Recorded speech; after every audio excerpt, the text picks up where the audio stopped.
तो hello everyone and welcome to Programmatic Brains. मैं हूं अनिरुद्ध सिंह और आज हम करने वाले हैं इमेजेस चैप्टर।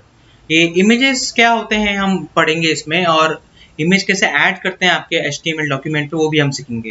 तो let's start. So what are images in HTML? Images tags is used to include graphical images in our HTML document.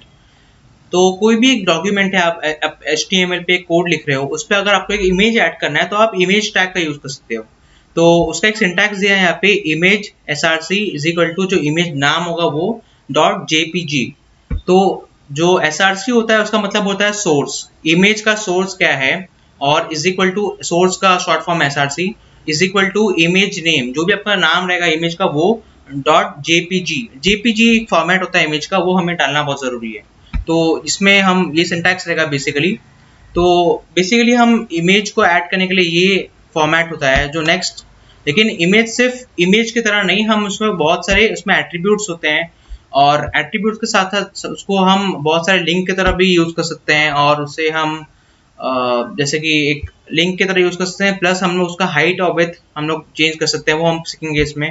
तो फर्स्ट एट्रीब्यूट आता है इमेज टैग के साथ, उसका नाम है ऑल्ट, ALT। तो ऑल्ट क्या होता है कि अगर समझो कोई वजह से आपका इमेज वो जो ब्राउजर है वो सपोर्ट नहीं कर रहा है, तो उसके जगह पे, इमेज के जगह पे जो आपका जो टेक्स्ट दिखेगा उसको बोलते हैं ऑल्ट। तो ऑल्ट के जगह एट्रीब्यूट के साथ हम वो टेक्स्ट डालेंगे जो हमें दिखाना है in place of the image if the image is not supported by the browser. So alt attribute is used in image tag for displaying the informative text about an image in case the image cannot be displayed on the web page। और देखते हैं कैसे इसको करते हैं। साथ में ये भी देखेंगे कि कैसे हम इमेज टैग को इंक्लूड करते हैं हमारे वेब पेज में, HTML डॉक्यूमेंट में। तो ये एक नोटपैड है और इसमें मैं कोड टाइप करता हूँ HTML।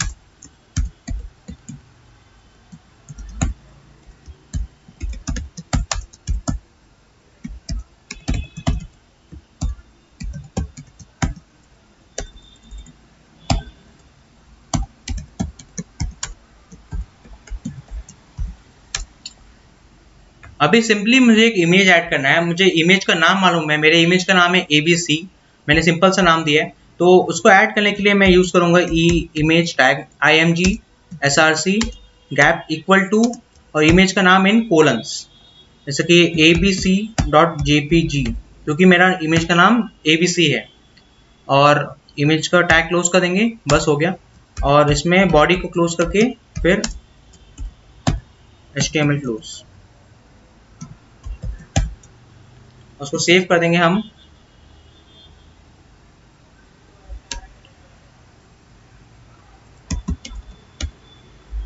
.html। सो मैंने अपना इमेजेस का जो मैंने कोड लिखा था उससे मैंने एक HTML डॉक्यूमेंट में सेव कर दिया है। अब देखते हैं कि इमेज दिखता है कि नहीं।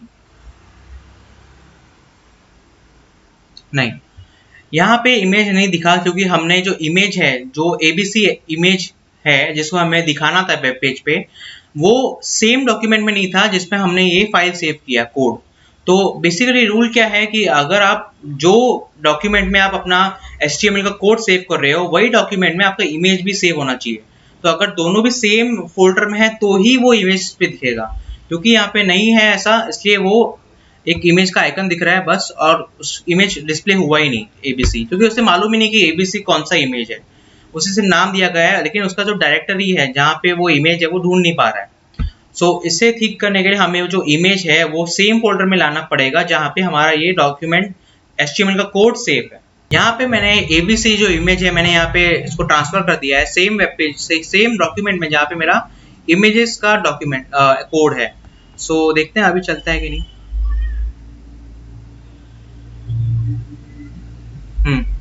अभी ये इमेज आ चुका है, लेकिन प्रॉब्लम क्या है कि इसका हाइट और विड्थ बहुत ज़्यादा है, और बहुत ही बड़ा इसका पिक्सल हो गया साइज, इसलिए ये इमेज आपको ऐसे दिखेगा। तो इसी चीज़ को ठीक करने के लिए हमारे पास एट्रीब्यूट होता है हाइट और विड्थ। तो हम देखते हैं कि अभी हाइट और विड्थ एट्रीब्यूट से हम कैसे इस इमेज को छोटा बना पाए। अभी मैं क्या करूँगा, इसमें एक हाइट और विड्थ दोनों का एक नंबर डाल दूंगा, पिक्सल बेसिकली, और विड्थ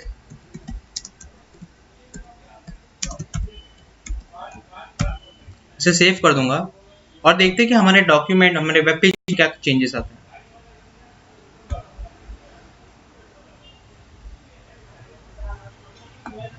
जैसे कि हम देख सकते हैं कि हमारा जो इमेज है वो छोटा हो गया है, जो कि मैंने उसका हाइट और विड्थ का जो प्रोपोर्शन है वो मैंने चेंज किया है। तो यही था कि हाइट और विड्थ से अगर हमें प्रॉपर उसका साइज मालूम हो तो हम उसका साइज ऑल्टर कर सकते हैं। मैंने बोला कि एट्रीब्यूट्स बहुत सारे हैं। हम ऑल्ट एट्रीब्यूट क्या होता है हम बाद में देखेंगे। पहले हमने देखा कि हाइट और विड्थ कैसे हमने यूज कर सकते हैं, और अभी देखते हैं align. Align attribute is basically use to align the image with respect to the web page. अगर आपको आपका इमेज जो है वेब पेज के रिस्पेक्ट में लेफ्ट में चाहिए, सेंटर में चाहिए या फिर राइट में चाहिए, वो हम अलाइन एट्रीब्यूट से हम उसको चेंज कर सकते हैं। अगर मैं यहाँ पे अलाइन इज इक्वल टू कोई भी एक लेफ्ट या राइट डाल दूँ तो देखते हैं इससे क्या चेंजेस आता है, और उसे सेव कर दूँ। अगर मैं यहाँ पे align is equal to right use करता हूँ, देखते हैं क्या होता है।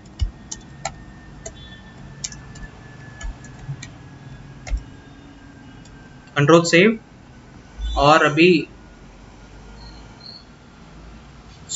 हमारा जो इमेज है वो राइट में शिफ्ट हो चुका है, क्योंकि मैंने align is equal to right use किया। इमेजेस जो है वो एक एज अ लिंक भी यूज हो सकता है। तो images can be use as a link, that is if you click image it will be directed to another page. जैसे कि हम एक लिंक को क्लिक करते हैं तो एक अलग वेब पेज पे जाता है, वैसे ही हम एक इमेज को क्लिक करके it can be use as a hyperlink, और हम एक दूसरे वेब पेज पे ट्रांसपोर्ट हो सकते हैं। So let's see how it is done. मैं यहाँ पे एंकर टैग यूज करता हूँ और google.com पे जाने की कोशिश करता हूँ।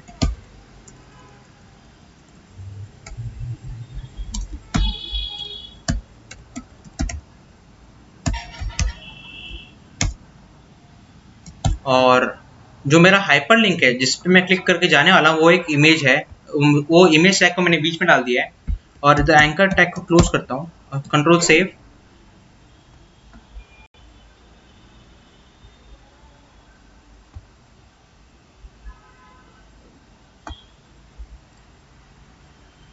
मैंने जो उसका हाइट और विड्थ है मैंने उसको चेंज कर दिया है, मैंने उसको हटा दिया है, तो वापस से जो इमेज है पहले जैसा हो गया है।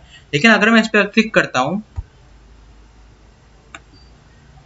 जैसे कि आप देख सकते हैं कि यहाँ पे एक जो हैंड का सिंबल हो गया, जैसे कि क्योंकि ये एक लिंक की तरह काम कर रहा है। अभी क्या करता हूँ कि जो मैंने इमेज जो मैंने डॉक्यूमेंट में सेव किया था HTML के, उसको मैं अगर हटा दूँ और अगर मैं इसकी जगह पे ऑल्ट टैग यूज करूँ और ऑल्ट के अंदर एक कुछ भी लिख दूँ जो मेरे को डिस्प्ले करना है in place of the image, देखते हैं क्या होता है।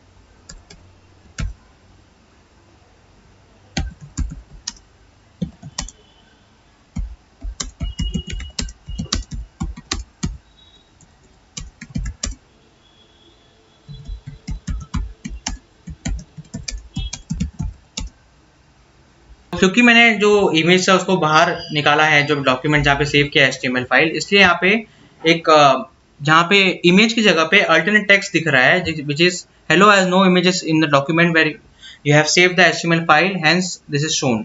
तो अगर इमेज सपोर्ट नहीं होता या फिर आपके इमेज वो जगह पे नहीं है जहाँ पे आपने डॉक्यूमेंट सेव किया है HTML का, तो ये दिखाएगा टेक्स्ट। आज के लिए सिर्फ इतना ही। हम जो नेक्स्ट लेसन है उसमें हम देखेंगे कि बोर्ड क्वेश्चंस बहुत सारे रहेंगे। इसमें पांच या 6 बोर्ड क्वेश्चन रहेगा, मैं ही लूंगा, और बहुत ही इंपॉर्टेंट रहेगा क्योंकि इसमें आपको मालूम पड़ेगा कि हम कैसे बोर्ड्स में हम कैसे क्वेश्चन एक्सपेक्ट कर सकते हैं और उसको कैसे आंसर करते हैं। Thanks for watching and stay tuned.